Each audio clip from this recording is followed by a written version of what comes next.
रुपाली चाकणकरांचा शेवटी दुसऱ्याही पदावरनं राजीनामा झाला. पहिल्या पदावरनं सीएमने निर्देश दिले म्हणून आणि दुसऱ्या पदावरनं लोकांची जबरदस्ती होती.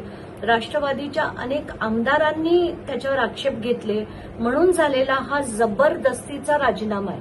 आणि खरं तर हा इतका उशीर व्हायला नको होतं. पण आत्ताच्या घटकेला मला असं म्हणायचंय की हा राजीनामा डॉक्टर संपदा मुंडेंना समर्पित करायला हवा. कारण त्यांच्या मृत्यूनंतर त्यांच्यावर जे शिंतोडे उडवण्याचा प्रयत्न या बाईंनी केला होता तर त्यांना त्याच्या कर्माची फळं भोगायला लागली असंही मी म्हणेन. त्यानंतर जितक्या बायकांना वेदना होत होत्या तरी त्यांची प्रकरणं बाहेर येत नव्हती. कित्येक प्रकरणं दाबली गेली.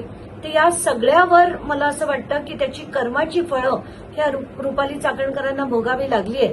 कारण त्यांनी जो मार्ग अवलंबवलाय की खरतांची मदत घेऊन त्या राजकारणात ज्या पुढे गेल्या त्या नक्कीच चुकीचं होतं. हे खरं प्रत्येक स्त्रीने आपल्या कर्तृत्वावर पुढे गेलं पाहिजे.